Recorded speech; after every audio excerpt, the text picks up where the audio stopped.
بسم اللہ الرحمن الرحیم۔ السلام علیکم دوستو، آج کی کہانی ایک یتیم اور مظلوم لڑکے کی ہے جس کا نام مریم ہے، جس کی ماں بچپن میں ہی فوت ہو گئی۔ اس کے بعد اس کی باپ نے دوسری شادی کی اور اس کی دوسری بیوی سے بھی اس کی ایک بیٹی پیدا ہوئی۔ وہ لڑکی جب تھوڑی سی بڑی ہوئی تو اس کی سوتیلی ماں اس پر ظلم کرنے لگ گئی۔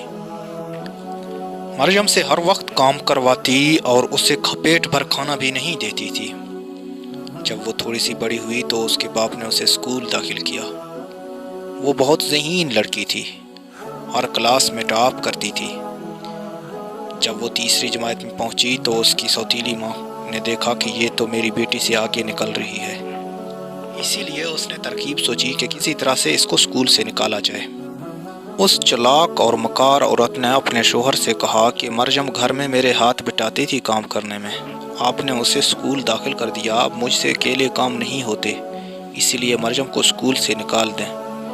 یہاں شام کو ایک عورت قرآن پڑھاتی ہے، اسے قرآن پڑھانے بھیجیں گے، باقی یہ گھر میں میرے ہاتھ بٹائے گی کام کرنے میں۔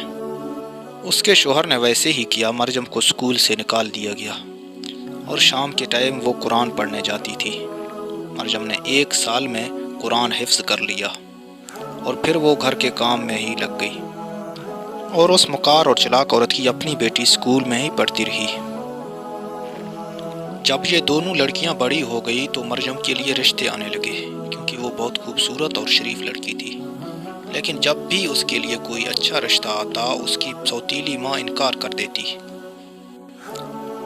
ایک دن مریم کی باپ سمجھ گیا کہ اس کی بیوی مکار ہے اور منافقہ ہے۔ اس عورت نے اپنی بیٹی کو اس کے مرضی سے شادی کرا دی، لیکن مریم کے لیے اگر کوئی اچھا رشتہ آتا تو وہ کوئی نہ کوئی بہانہ بنا کر اسے انکار کر دیتا۔ ایک دن مریم کے لیے ایک ایسا رشتہ آیا تھا جو مریم کے لیے بالکل بھی ٹھیک نہیں تھا۔ لڑکا نشہ کرتا تھا اور جوا کھیلتا تھا۔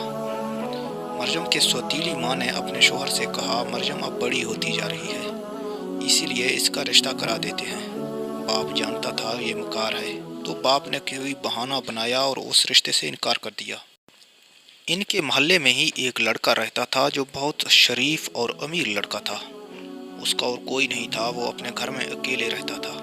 ایک دن مریم کے باپ نے اس لڑکے کو دیکھا تو اس کو لگا کہ یہ مریم کو پسند کرتا ہے۔ اس نے مریم کی بات کر دی اس سے۔ اس لڑکے نے کہا، میں بھی مریم سے شادی کرنا چاہتا ہوں۔ باپ نے اس لڑکے کو ہاں کر دیا اور ڈیٹ بھی فکس کر دی شادی کی۔ اب مریم کی باپ گھر آیا تو یہ جانتا تھا اگر اپنی بیوی کو اس لڑکے کے بارے میں بتا دیا کہ یہ پہلی فرصت میں منع کر دے گی، کیونکہ یہ نہیں چاہتی تھی کہ مریم خوش رہے۔ اسی لیے مریم کی باپ نے ایک ترکیب سوچی اور اپنے بیوی کو کہا کہ آج میں نے مریم کے لیے کسی سے ہاں کیا ہے۔ ایک شادی شدہ شخص ہے، اس کی بیوی فوت ہو گئی ہے اور اس کے 4 بچے ہیں۔ وہ کسی اسکول میں چپڑاسی ہے تو بیوی بہت خوش ہوئی اور دل ہی میں سوچنے لگی کہ میں بھی یہی چاہتی تھی۔ مریم کے باپ نے کہا، میں نے شادی کا ڈیٹ بھی فکس کر دیا، اس دن وہ بارات لے کر آئیں گے۔ یہ جانتا تھا اگر میں نے اس کو سچ بتا دیا تو یہ کسی نہ کسی طرح سے کوئی نہ گھٹیا چال چل کر اس رشتے سے منع کر دے گی۔ اب شادی کا دن آیا تو اس عورت نے جب اس لڑکے کو دیکھا تو اس کے ہوش اڑ گئے، کیونکہ اب وہ کوئی چال نہیں چل سکتی تھی۔ اب مریم کی شادی ہو گئی اس لڑکے سے اور وہ بہت خوشی سے زندگی گزارنے لگ گئی۔ دوسری طرف اس کی اپنی بیٹی کی اپنے شوہر سے جھگڑا ہو گیا اور اس کے بیٹی کو طلاق ہو گئی۔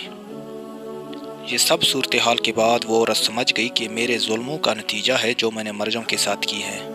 پھر اس نے مریم سے معافی مانگ لی اور توبہ کر لیا۔ بے شک اللہ جسے چاہتا ہے اسی کو عزت دیتا ہے۔ ملتے ہیں ایک نیکسٹ خاص ویڈیو کے ساتھ، تب تک کے لیے خدا حافظ۔